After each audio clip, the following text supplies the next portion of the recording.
Welcome to the Brilliant Soul Gathering online event. This is a free offering for parents and caregivers on how to nurture the sacred soul flame within. The intention is to support our listeners with navigating life in these changing times and to give inspiration on how to be the light in the darkness. And today we have Anabel Vizcarra as our speaker. I'm so happy that Anabel is here today. Annabelle champions women into trusting their own healing process and reconnecting to their inner source of potent feminine wisdom and power. Annabelle's body of work is a synthesis of womb shamanism, gene keys, lineage traditions, Ayurvedic medicine, quantum physics, and eco-epigenetics. With over 15 years of experience, she mentors women on how to tap into their inner well of gifts, grief, and knowing, thereby igniting a sustainable, full spectrum radiance and magnetism for life.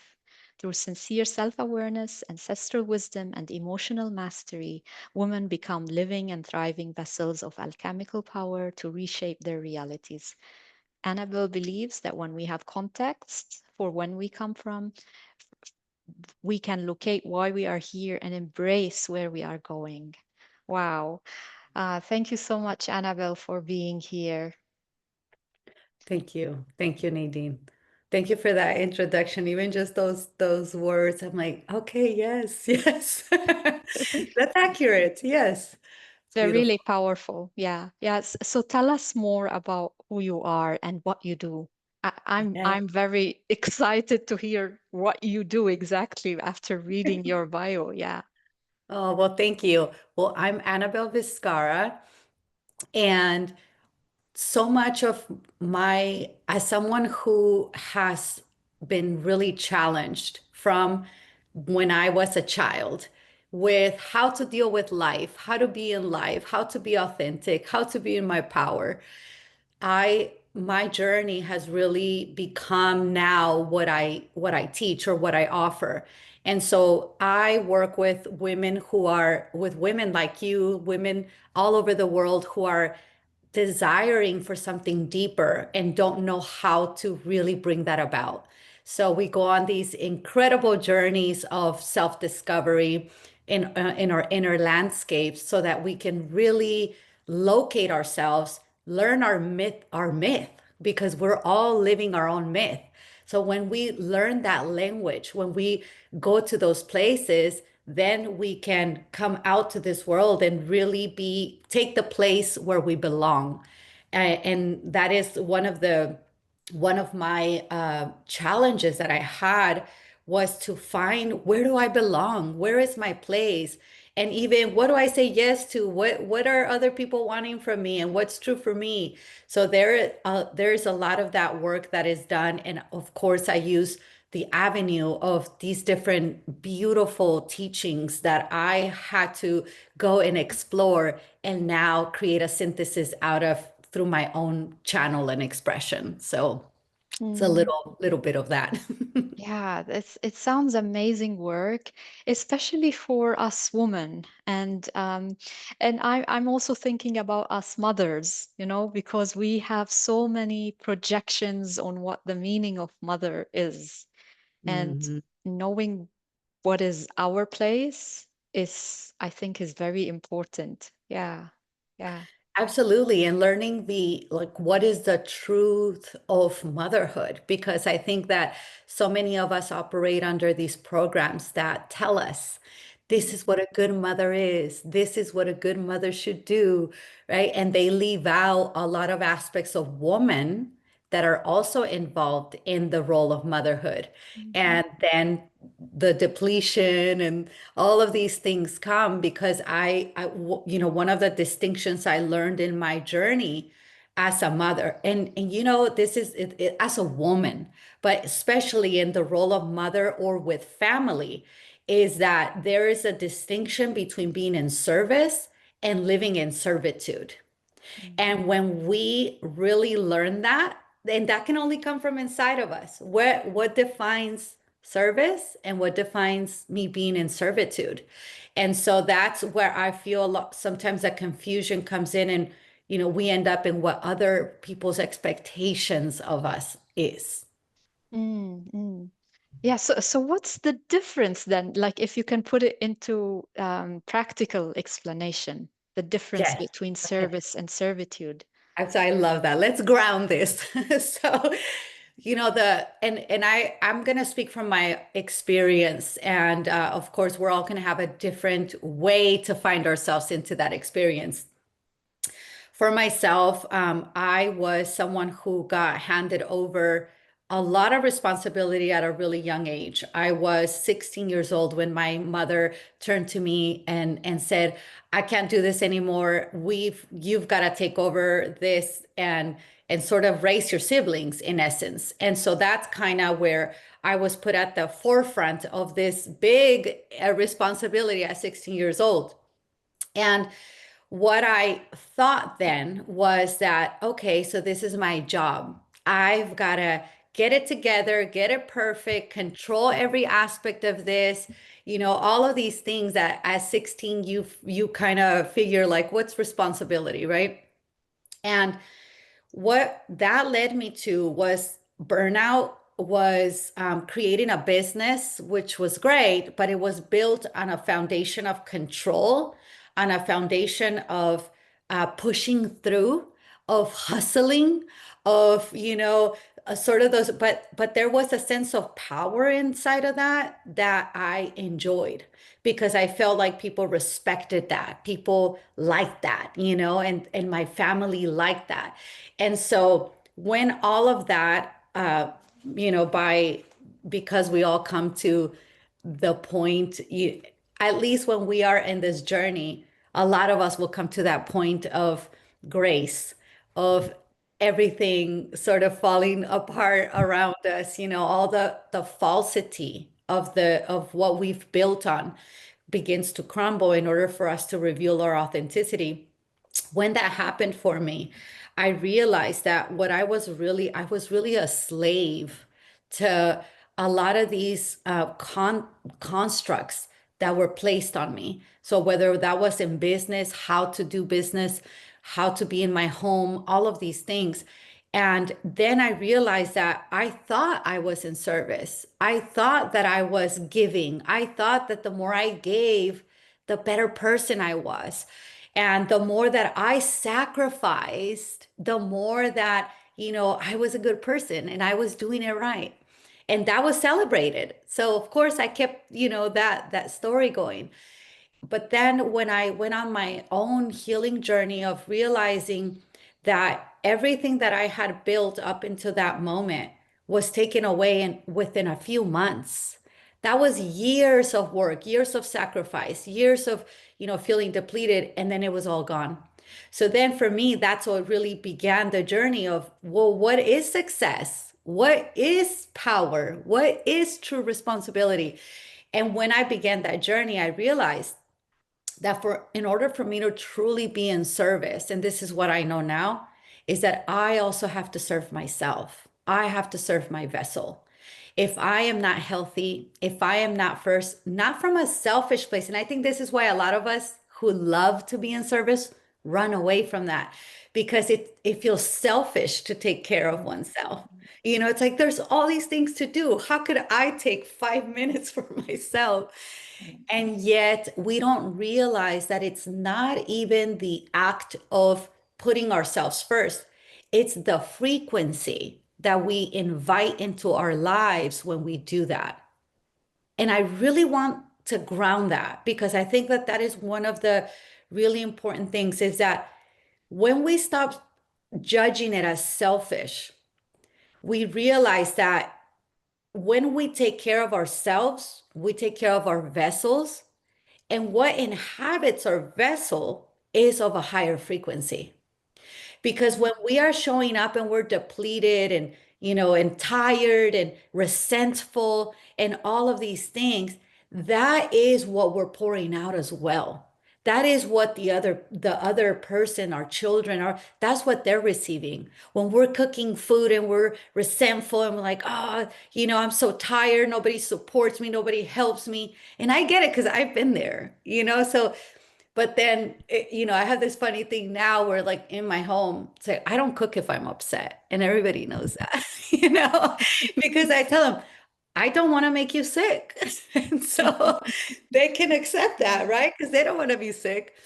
mm. And so I really believe that, and I know this in my own life, is that the more that I take those little spaces for myself just to breathe, just to commune, just to be in that spaciousness, then I can show up from a place of groundedness, of objectivity instead of reactivity, and to be able to move through my busy schedule and the busy world, and also the noise of the world.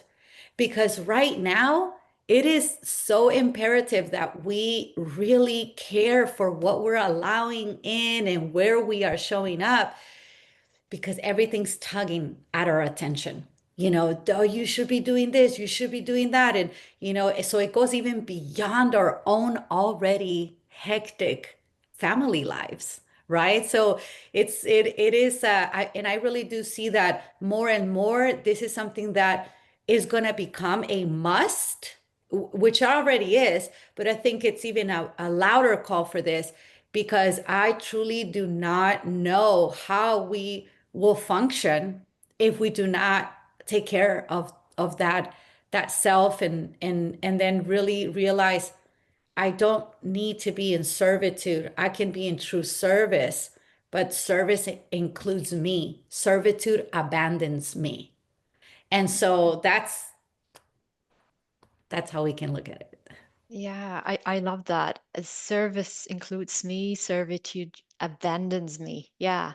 And and it does it's hard when you're right in the middle of it and trying to, hold all the spinning plates and feeling the pressure. Uh, so like any tips on how to help with this change of mindset? I mean, you talked a lot about how we when we show up in service to our in service and in loving to ourselves, we give from a higher frequency. Maybe talk a little bit more about that energy that we're coming from. Yes. So that is, and it is interesting, because you're right. There's so much to do. There's so much things that are tugging at our attention. And I think that the first step is that making that non-negotiable little space for ourselves, of saying, and sometimes, for me, it was a great challenge. But the way that I had to look at it was, okay, if I want to take care of my inner child or my inner teenager, this is what I would do. I wouldn't just run around and abandon it, right? If it came and it was like another person, I would create that space. And so first I had to look at it that way, because it was really challenging to say, this is for me. And so once I began doing that, it was more like, okay, I'm going to sit with this aspect of myself for 3 minutes. And that's kind of where it was. I can get 3 minutes out of my day, even if I have to wake up a little bit earlier or go to sleep later. And so that's where I started. Now, as I've been journeying with that, and what I help my clients with is how to create those 3 to 5 minutes throughout the day, so that they can come back and anchor into that. Because it's almost like we've got to come back and anchor, so then we can show up. And of course, this is a journey of getting clear about what our values are, because I really believe that most of us are operating from a place that is not clear about values. And values have nothing to do with feelings. And this is a big aspect, because we move throughout the day and decide based on feelings. And I think that, and for all the women out there, I'm sure that we know, like, our feelings are not quite reliable. We are just, and I myself am going right now through a big transition of, being in perimenopause. And I am surprising myself, like, oh my gosh, some days I'm really sad, melancholic. Some days I'm super excited. And so what I know is that my feelings are not reliable. Therefore, I've got to go inward and decide really what are the values I want to create my life around? What are the values that I want to pass down to my children or to my community, or my legacy, however we relate to it. So then once we get clear on what those values are, then we have a point to filter what we say yes and what we say no to. So does what I'm agreeing to further those values, amplify those values, build on those values, or not? Because sometimes I'm gonna feel like, if you, Nadine, if you were to tell me, let's have this conversation, and I'm not in a great mood, I'm probably gonna say no, right? And but if I'm excited, I'm gonna say yes. Yet, if I check, okay, let me run that through the set of values for myself, then I'm going to have a clearer, more objective answer that's not going to depend on how I feel that day. Because I am sitting here with you having this conversation based on the values I choose to live by, right? So it's a very different energy.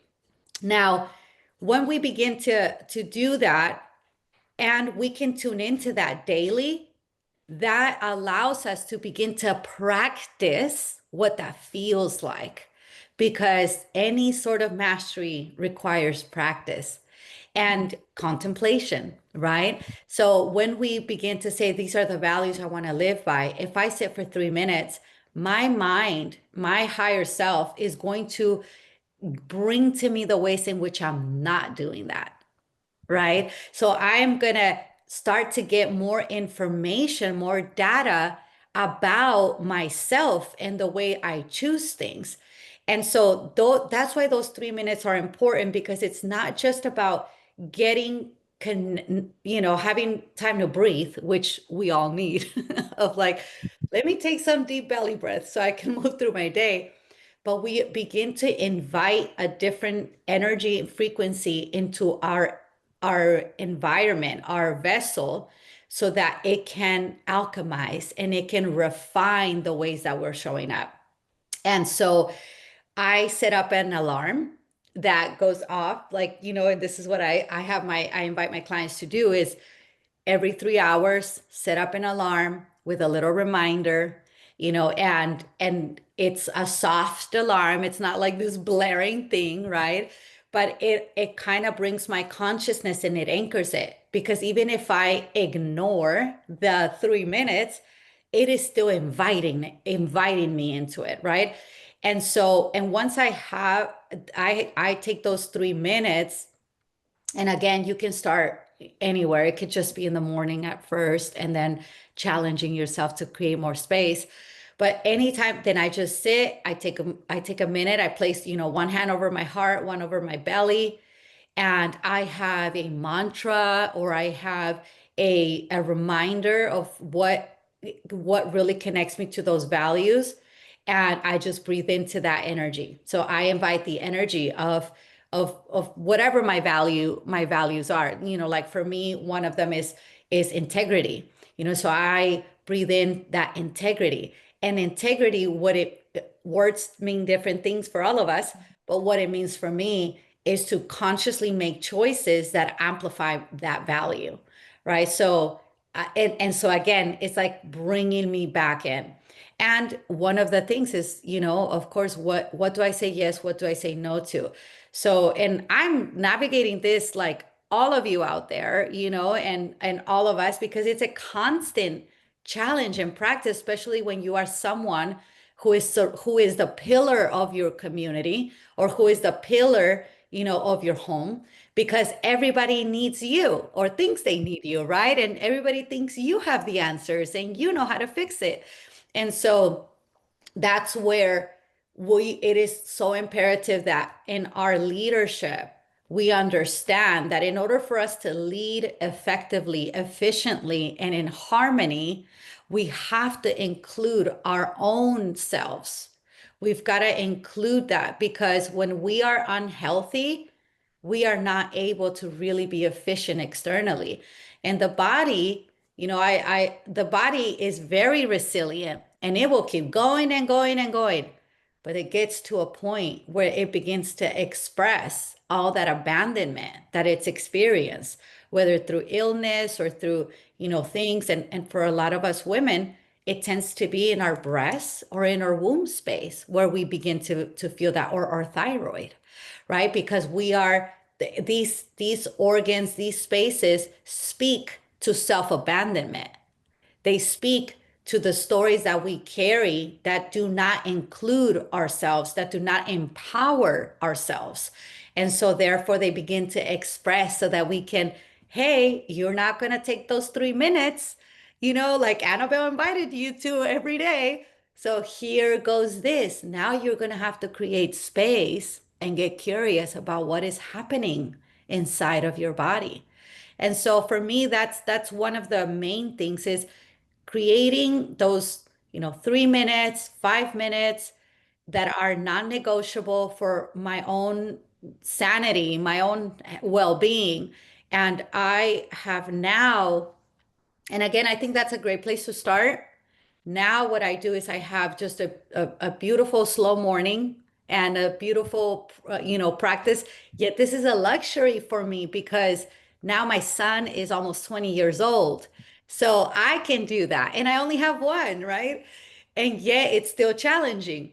So for moms or caretakers that have more of that in their home, more people that depend on you, take getting to breakfast and going to school and all these different things, or even mothers who are challenged by children who need even more so than just going to school and breakfast. That is, it is a luxury for me, but I do also feel that we can find those 3 minutes, even if it's in the shower.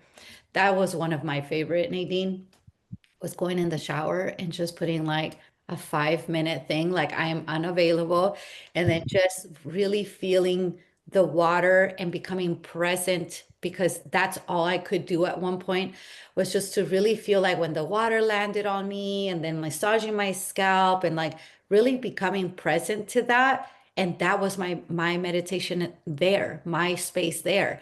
And so again, it just depends on what works, but so much of the time is about bringing those senses back in and finding what is more efficient. Maybe it's a shower, maybe it's a walk, maybe it's when we're making our coffee or our morning drink. So that would be the space Y- that I find Yeah, important. and 3 minutes are doable. I mean that you can. Uh, they seem not too much, Mhm. uh, yet they can do the difference. Yeah. Yes. Yes, and I think that that's one of the things too, if I can say elaborate a little bit on that, is that we feel that self-care means we've got to do this whole thing. Oh, I need a spa day, or I need this, or I need to time to meditate. I have to have an hour or 2 hours. No. And this is the beautiful thing about feminine wisdom, is that one, we are designed for multiple things. That is our biological design, which is a blessing in itself. But yet we abuse that by not taking care of the ability to do that. And so we're, working on fumes with people, with our careers, whatever it is, and 3 minutes just simply begins to give you that sense of why this is important. It's a little taster. And I really feel that one of the magical things about women and being in a woman vessel is that we learn how to create these spaces in our everyday lives, whether it's when we're cleaning or driving, or it's we know how to inject these spaces with presence. And ultimately the aim is that we are present throughout our day. Yet, of course, that's kind of the dangling carrot sort of thing. I haven't been able to get there. Yet I'm more on the side of presence than not. Mhm. And that makes the difference, you know. And I love how you set alarms to remind yourself, because sometimes we think that we have to have that willpower, we have to be perfect, like without any help, like we have to do it. But like relying on these external small things, like just setting an alarm, or as you mentioned, allowing the shower to help you. Yes. It's like I feel that it's the first step in us being humble and admitting we need help. Yeah. It, Absolutely. And because that's one of the things, right? When you are that, you're like, no, I could do it. I could, you know, and it's and I think that that's one of the I love that you bring that up because in a way the humility in that and I want to say humility from a space of coming to truth, not mm, shaming or yeah, guilty, yeah. because that's one of the easy things for us who are caretakers and mothers is more so the coming to truth that we are not alone, that that me not being alone does not mean other human beings. It means that there's an intelligence that is around me and within me that supports my becoming at all times, and that it never abandons me. The one that abandons me is myself and my willpower. And so when I can rest from that and allow these external pieces to support who I am becoming, then that's where I am coming to truth. And so utilizing things like the alarm, like that just seems so simple, and so yeah, that is something that's like, okay, well, when I am running on a schedule, I use my alarms or my reminders or why would I not do that for myself? And the element of water in the shower, water carries such an intelligence. So when I can receive it in that way, where it's like, I'm allowing this intelligence to clarify me, to bring me into presence, to remind me of my origin, even because we were all in the womb at one point, right? So that was kind of our gestation where we've been the most taken care of in our entire existence. And so allowing the water to remind me of that, all is well, all is well. I need to breathe, and there's a higher intelligence that's weaving my existence. It's not all up to me. It's not all up to me to control it like I tried to in my younger years. And I really like that is a gold mine there when we can allow this intelligence that's all around us at all times to become more present.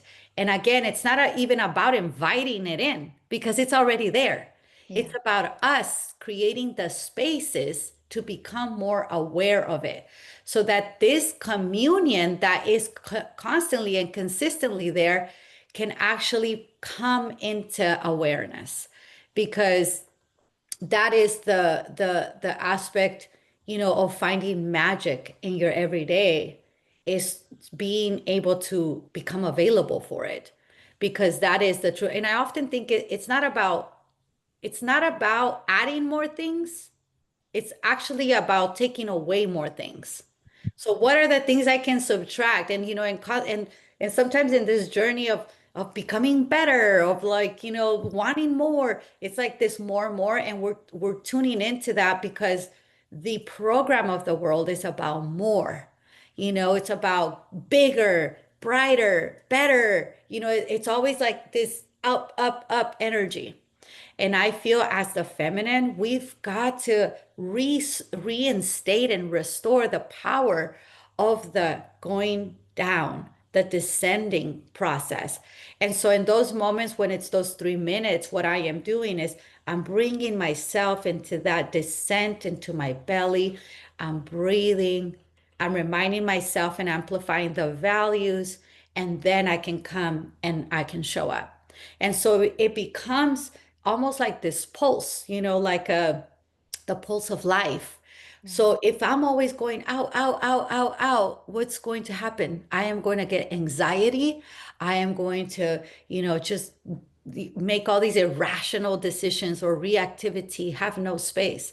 But if I can begin to invite myself into what is this life pulse that I can reinstate in my life, then that's how we begin to become even more efficient. And I'm a big fan of that distinction as well of uh, not being productive, but being efficient, and how powerful that is. Because productivity invites me to out there all the time, out, out, out, out. Efficiency includes me. It includes that pulse of life.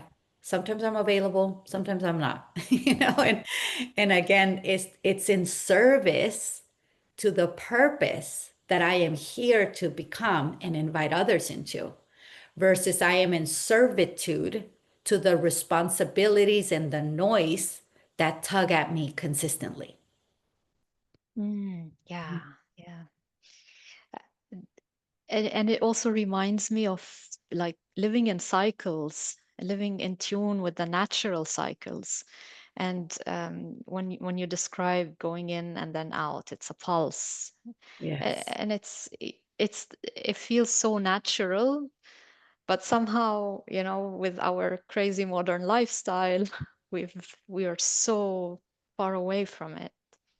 Yes, and and ultimately I feel that when we take this journey, what we come to is that the intelligence of the cycles, the intelligence of Earth, that reconnection to the interdependence that we are designed to live in, and so many times that's what it is we're cut off from community, we're cut off from the cycles, from the seasons, from, the ebb and the ebb of life, like the sort of, I love going to the ocean, and I stand there and I just see it go in and out and in and out, and it's this beautiful pulse that just gives and takes, gives and takes.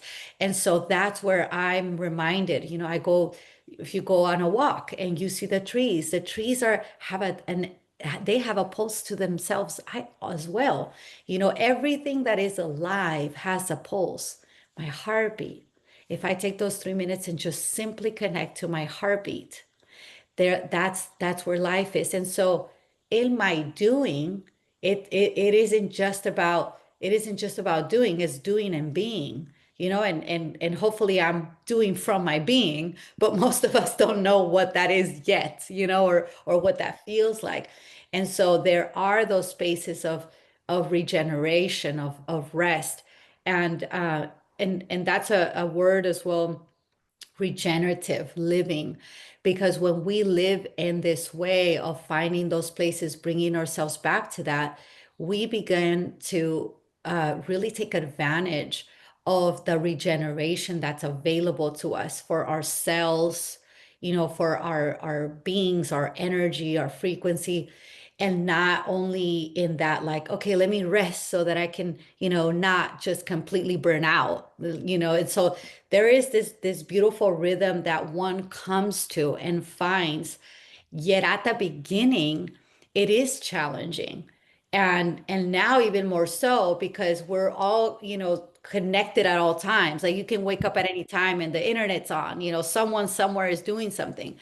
And so that's where we have to take responsibility for the beautiful, the ebb and flow of life, like that sort of pulse. Like, how can I find that life pulse that allows me to be in responsibility as a ability to respond, versus as a to-do list that I have to manage and get through, Yeah. Yeah. And there's also a beautiful radiance and magnetism in that when we restore this pulse of life, we become more resourceful. And I think ultimately that is that one of the magical aspects of being in that space, or living and serving from that space, is that you start to see the resources that are around you. And that takes us back to even what you said about the shower, of that allowing the water to support me, allowing the alarm to support me, right? Because these are things that we are not aware of when everything's up to me to do it. If I don't do it, it doesn't get done, sort of, thinking. And so when we start to, okay, that's okay, I can ask this person, for this. We're not afraid to ask for things that we need, which is a very challenging thing for someone who's always the one that is taking care of everything. Yeah, yeah. And one more question before we wrap this up, like around how, uh, y- and you briefly touched on this, how our physical body gives us these alarms that, wait, something's, you're not listening, pay attention. I want you to speak more into that, like especially uh, for people who are like experiencing a little bit of chronic pain, or who are uh, uh, who are blaming their bodies for Mhm. something that they can't do. And to be honest, I'm one of them because I have chronic back pain, and it's one of those signs for me that I'm working too hard, that I'm not resting. Yeah, so if you could just speak a little bit into that and how to meet the body with these Mm. signs. Yeah. So one of the things, what I said earlier was, our bodies are very resilient. They're if you think of what the body does for us, they house our consciousness. And our body, has a lot of intelligence within itself. It does so many things for us. So I think that first is recognizing that the value of the body, and the value that it is a 24-hour at work system that is consistent and that is always taking care of us, and that allows us to also become a vessel for the work we're here to do, and to show up for those that we love and care about. And the first thing is that loving that, wow, my heart, I don't have to think about it for it to beat. I don't have to tell myself, breathe throughout the day, because if not, I'm gonna die, right? Like there's so many things that you can begin to tune into, to bring into gratitude for the body. And I feel that that's really, even though it's such a simple thing, it is really huge, because that's where everything then begins. If I am looking at my body as it's not doing its job, or it's oh my, I've got to deal with this, it's a burden, then there is a consciousness in our bodies, in our cells, that is listening to every thought and every feeling we have. And this is proven in the sense that when we look at the consciousness of water, right? And the memory of water, we can start to see how it influences. And there's beautiful documentaries out there in regards to when we have a glass of water and we speak good words to it, or bad words to it, or evil words to it, the how the patterns inside of that water restructure. And so I really am a big, big on this, because the words we speak to ourselves and the thoughts we have about ourselves restructure us for disharmony or for harmony. And so one of the first things is, can I come into gratitude? Even if I don't feel like it, can I begin to practice that? And one way to begin to practice that is through finding, like, love for your heart.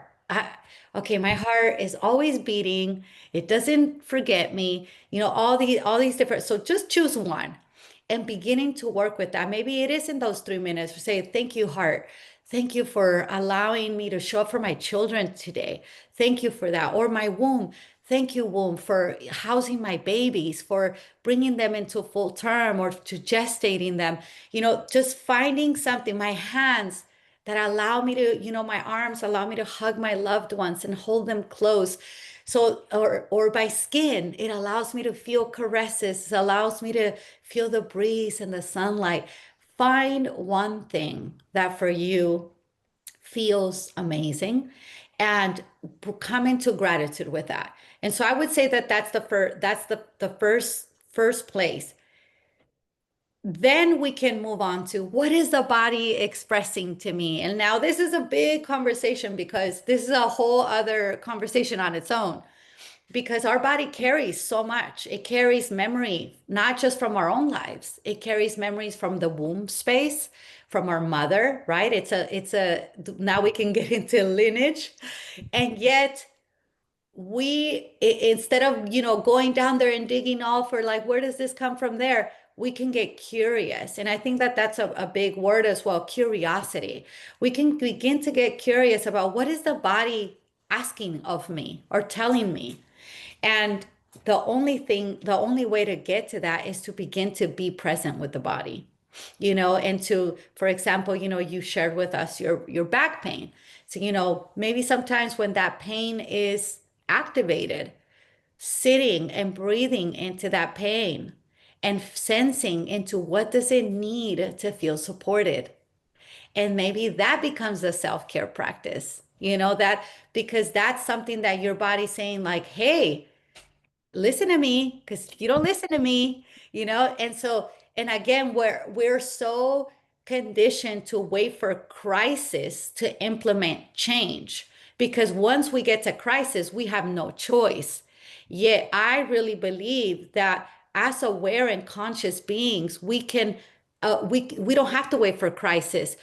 We can make empowered choices that allow us to grow and glow and become that beautiful being without waiting for, to get smacked around by life or our bodies. And so listening to that, and I want to share with you that this is an ongoing process. It isn't like you just get to a place where you're like, oh, now it's perfect and it's flowing. It's a journey, it's a process. And even for myself, 2 years ago I experienced this where I was having a pain in my ovary, and I am pretty in tune with my body, where I can, okay, this isn't something normal. And so working with that, I went to get the ultrasound and all the things, because I love knowing what's happening in my body. And I worked with that, and it restructured the way that I was moving within a certain relationship. But that came from my ovary. That information came from my ovary. And so, again, it's about us coming into listening. What is the message? Because if we don't know how to be with our bodies, we will not really be able to commune in a way where that vessel is fully supporting what we are wanting to do in the world. And so that body intelligence is huge, and it will take work because our bodies also condition certain ways. So for there's this thing out there, that's really popular, of like giving like your body knows, your body already knows, and yes, it does, yet it needs to be purified and clarified so that it can give you truth, because what it knows now is all the dysfunctions that we've been living by. Right? So sometimes, that's something very dangerous to tell to someone who has coping mechanisms that are not healthy for themselves. And so it's about becoming present first, knowing what it needs, those aches, those pains, all of that are messengers into how it wants to move into harmony. And so coming to that. And then I also feel that a lot of times these messengers and these aches and pains doesn't mean that something's necessarily wrong. It just needs to be brought into alignment.